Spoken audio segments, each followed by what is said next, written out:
Hello out there, fellow YouTubians. Thursday night, we had a bit of an emergency because our refrigerator died, and we had to find ways of storing things so they didn't go bad. We put our milk bottles in a bucket of cold water, which lasted them for a while, and then when they started smelling bad anyway, we boiled them and they were still good enough for coffee or hot chocolate. Anyway, we got a new refrigerator now, but last night, Monday night after midnight, my video that I made painstakingly went and crashed. It was nearly done, and the file in which my words of instruction and wisdom were stored simply disappeared from the face of the cyber universe. So now it is Tuesday night after midnight, 1:14 exactly, and I was just recording again, and it crashed again. So I determined to move to my son's bar mitzvah computer, which is the only quality computer we have right now, because the one that I normally do my recordings on definitely needs a bigger and better hard drive. And that's why you get to see my living room. Those things behind me are books. We have quite a lot of them, and not quite enough space to store them. The picture behind me is of the Lubavitcher Rebbe holding a lulav. That's a picture that we are trying to market. I now have what I need to get the copyright perfected in both the United States and Israel, and hopefully I'll be pitching them soon. At any rate, fellow YouTubians, on to Yiddish, as I promised. Here is a review of the phonetics. Now, in the beginning, there was Hebrew. Hebrew has 22 consonants, and the vowels are added by marks below or above or alongside of the Hebrew letters. And if you're well versed in Hebrew as I am, you can read through a text without even looking at the vowels, in fact, without anybody even putting vowels in there. But for those that are beginners, or if there's a doubtful pronunciation, we have the vowels added on to the consonants. Not so Yiddish. Yiddish, since a large part of it comes from German and Slavic languages, mostly German, some compromises had to be made since the speakers of Yiddish preferred the Hebrew alphabet, but the Hebrew alphabet, as said, does not have vowels as an integral part of it. So, to make the vowels, something had to be done. So here is Aleph. An Aleph, the only sound it makes is you briefly hold your breath before you say the vowel that is affixed to it, either in your imagination or in the text, depending how well you know Hebrew. And this is how it looks. Now, one of the marks is a patach, and that is just a bar on the bottom of a letter, and it makes an ah sound. Another looks sort of like a T, an uppercase T on the bottom of a letter, and that makes an aw sound, at least in Ashkenazic Hebrew pronunciation, which is all that concerns us here, because that's what Yiddish speakers use. So, if you want to make an ah or an aw sound in a word, you simply put the aleph there and affix either an a patach or a komatz, Or if it's a good, experienced speaker, you can just have an aleph there and let them figure out which it is. Then there's bet. In Hebrew, you would have a point in the middle to make the b sound, called a dagesh. And without that, it would be a vet. In Yiddish, however, it is always a b sound. Then there's a gimel, which makes a g sound, dalet, that makes a d sound, hey, that makes a h sound, and then we come to vav. Now in Hebrew, a vav can be either a v sound, or if you put a dot on top called a cholam, it's an o sound, or a dot in the middle of it, it's an u sound, and the v pronunciation is totally forgotten in either of those cases.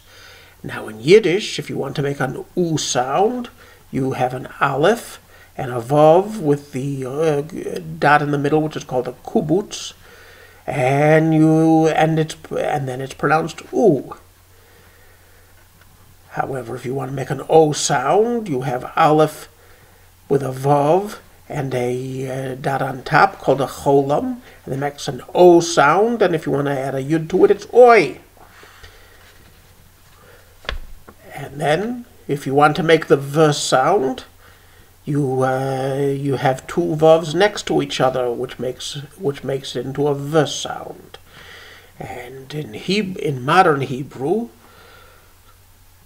the two vav combination is understood to mean a w sound, a w,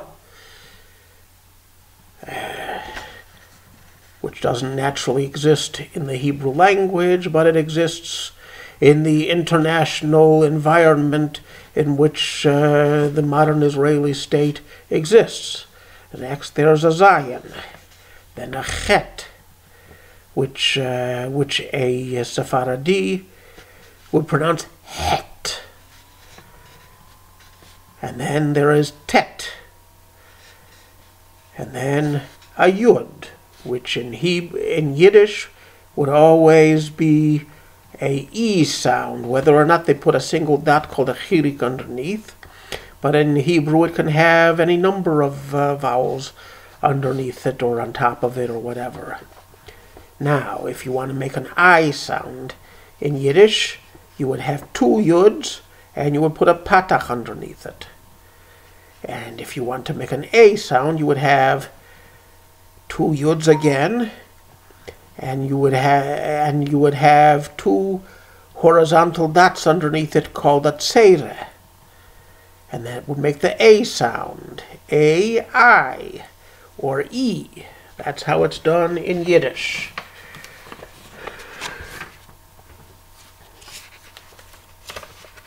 Now, moving right along, here you have a kaf, which when it has a dagesh in the middle is a k sound, you know, the dot, and without it it's a ch sound. And then at the end of a word, you would have the chaf would be elongated like this. But the letter is the same, but it would be called a chaf sofit in modern Hebrew, and in Yiddish it would be called a lange chaf or an ende chaf. Then there is the lamed, l sound. Mem makes a m sound, and this over here is the form the letter takes at the end of a word. In Hebrew it's a mem sofit or a mem skura, and in Yiddish a schloss mem or an ende mem. Likewise, you have a nun, which makes an n sound, obviously, and at the end of a word you elongate it like this, which is called the lange nun or an ende nun in Yiddish. But in Hebrew it would be called nun sofit. Then you have a samech, which looks sort of like the schloss mem, only it's round on the bottom and makes a s sound. Finally, we have an ayin, which in Hebrew is similar to the aleph, except that you breathe more. And that is, with an aleph, you hold your breath, ah, I, U, E, O. And in Hebrew, it's an ayin. It's pronounced more throatily. And you could have whatever vowel you want on top, on bottom, or alongside of that. But in Yiddish, it always has a S sound,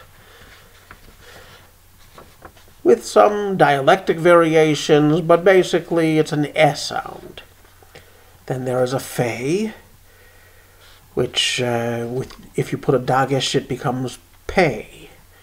And in modern Yiddish spelling, I have seen people putting a bar on top, like a patach, but on top, and that's how the pay is indicated, as opposed to a fe. And at the end of a word, it looks like this, called a langa fe or a shlas fe, or in Hebrew, a fe sofit. Then you have tzadik, which makes a TS sound, tss, like T.S. Eliot. And at the end of a word, it's elongated like so, and is called a tzadik sofit in Hebrew, and in Yiddish, a langa tzadik or an ende tzadik. Finally, you have kuf, which has a k sound always. It's never changed to ch, as a kaf is. And you have a resh, which makes a r sound. In Hebrew, you roll that r, just like in Spanish or Russian, r. But in Yiddish, not much of a roll. Finally,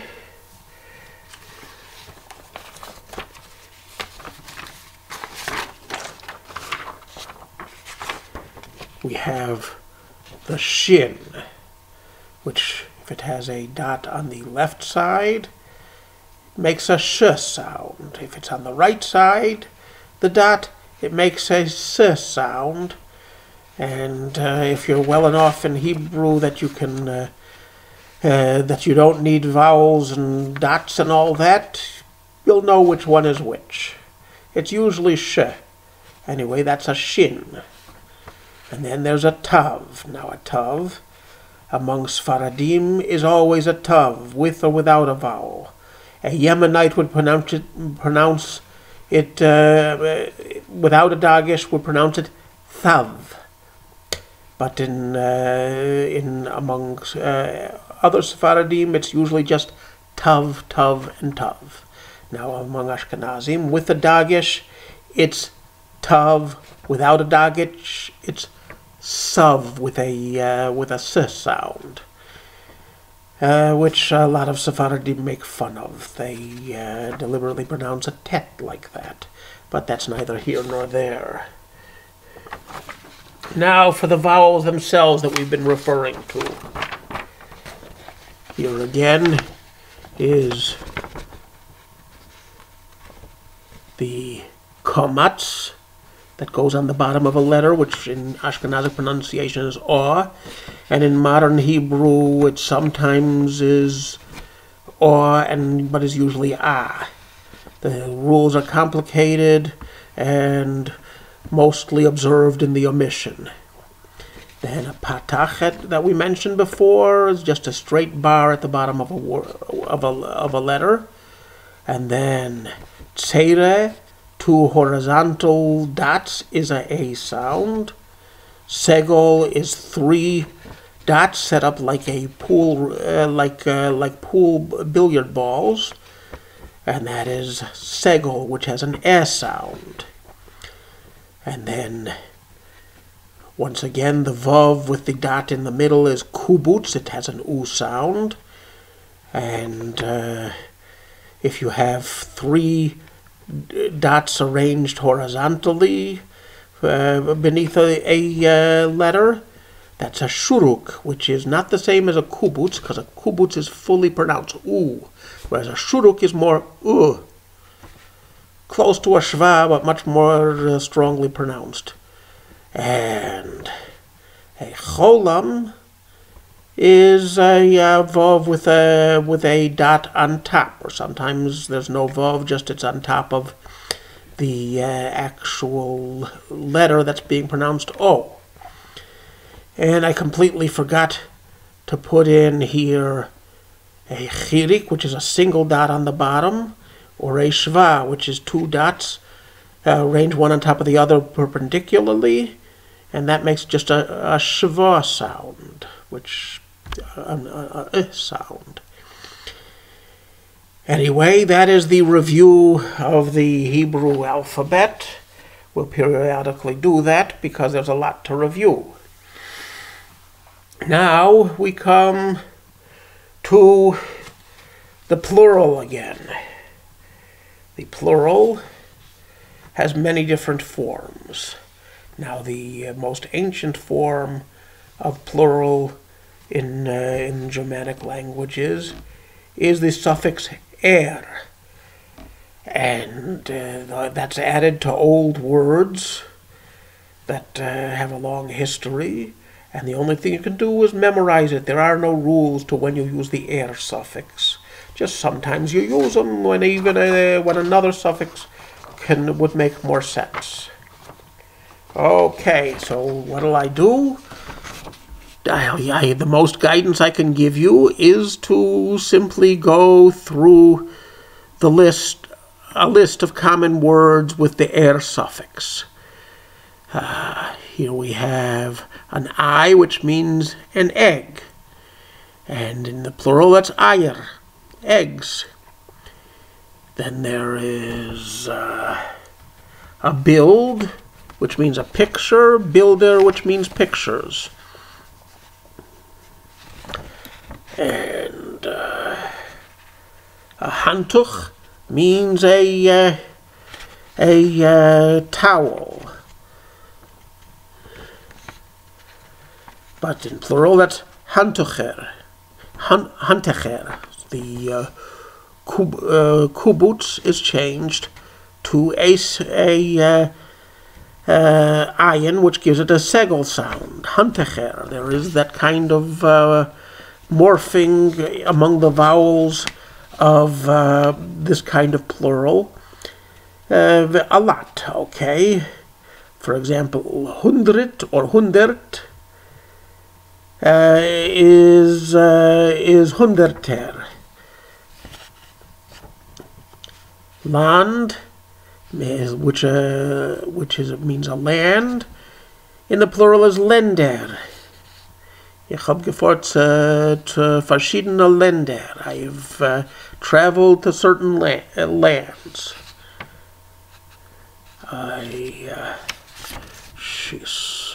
A plan means a plan, but in the plural, it's not planer, it's plener. A Platz is a place, and in the plural, it's Plätzer.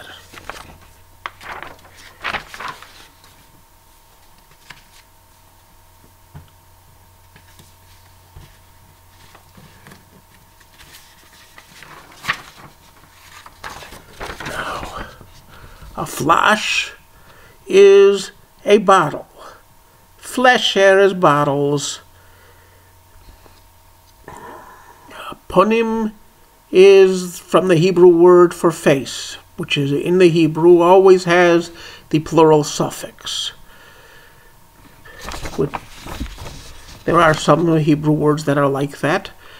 So what do you do to connote in Yiddish a plural of face? Because ponim, even though it means plural in Hebrew, just means one face. Du hast a schöne ponim. You have a beautiful face, you would say, but you would not say you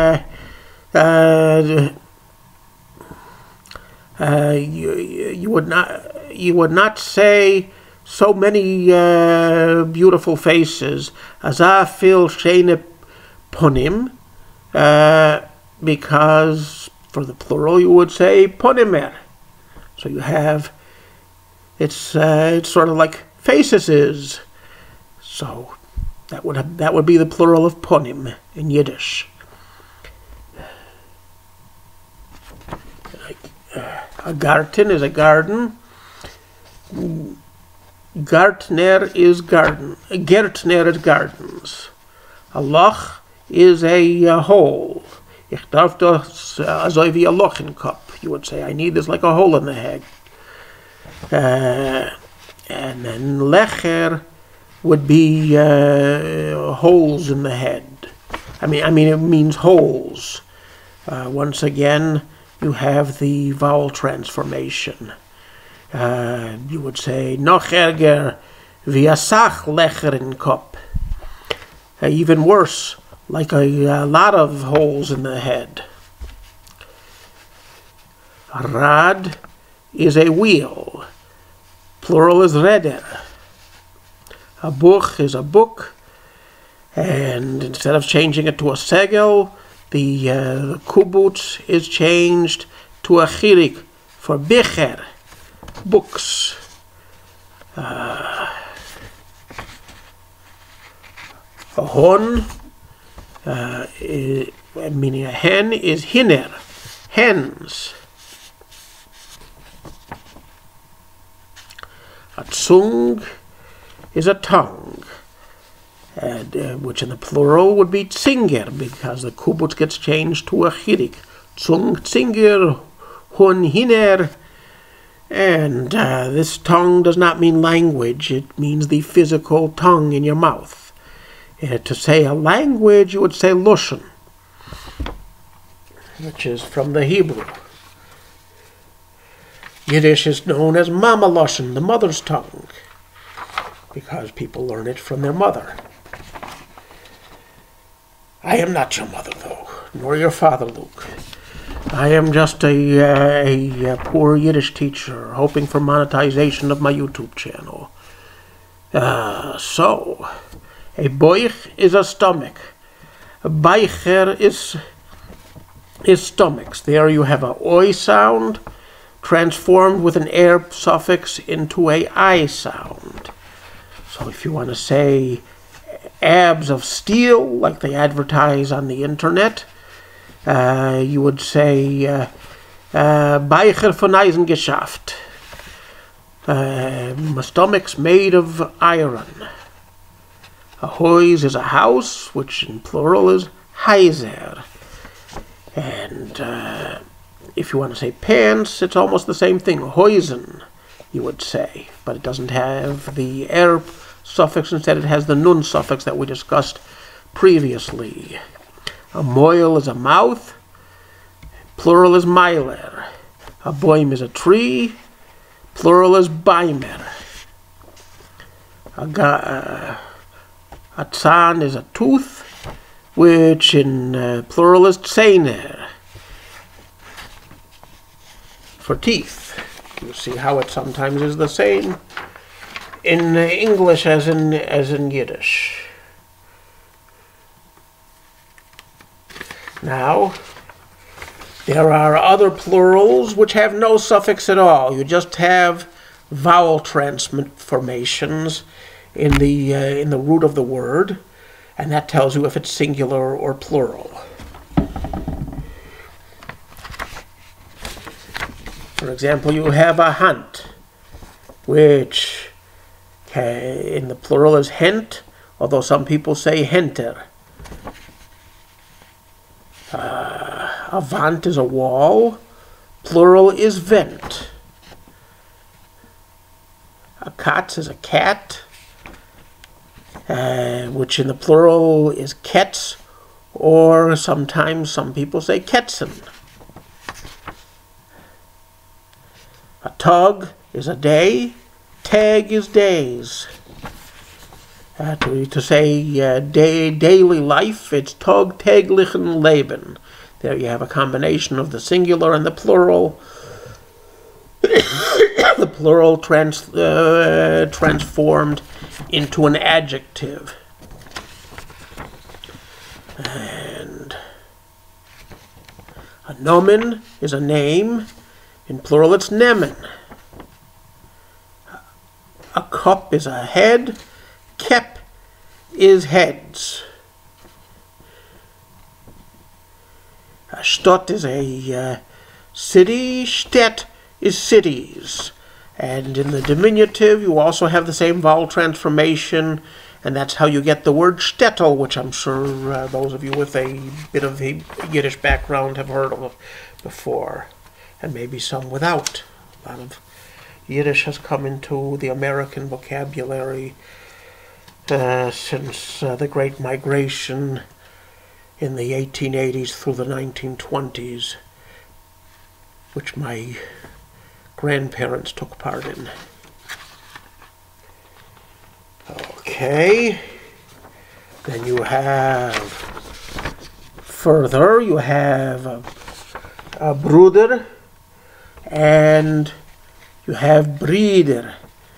That's the plural of brothers. A zun is a son, zin is sons, and the diminutive of son is zindel. A fus is a foot, fees is feet, which again you see has a vowel transformation in English as well. A shuch is a shoe, shich is shoes. A lois is a louse, almost the same as in English, and also in the plural, lies is the same as lice. A mois is a mouse, mice is mice. Now, we come to human nouns ending in er. That is, that er is a natural part of the noun. Almost always, human nouns that end in er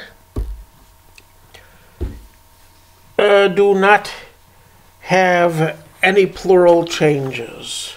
It's completely the same.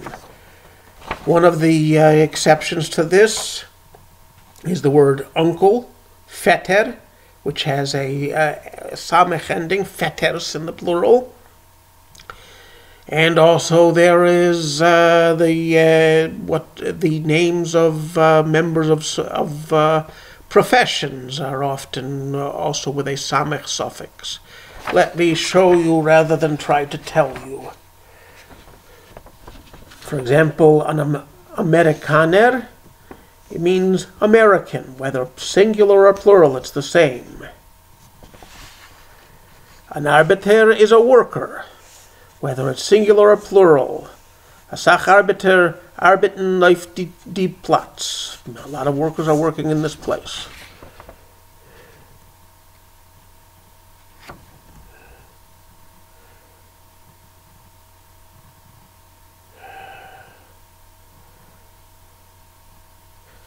Vegetarian, that one I almost didn't recognize.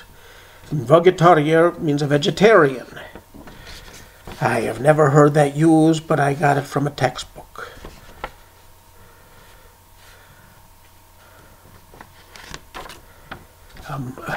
A tanzer is a dancer, which is sometimes pronounced tenser instead, depending on what dialect you speak. A lehrer is a teacher, whether plural or singular.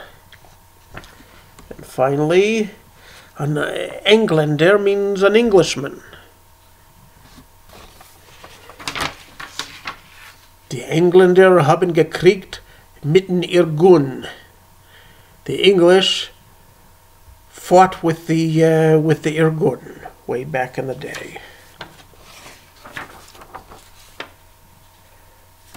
A Canadair means a Canadian.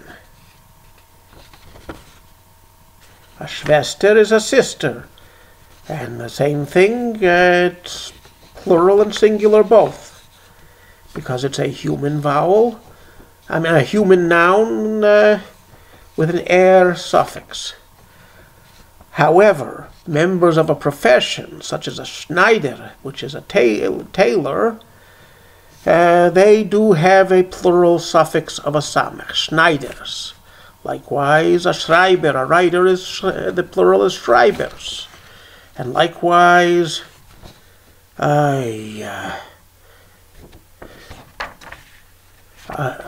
likewise an uncle. An uncle is not a profession, it's just what happens if one of your siblings has kids. You become an uncle.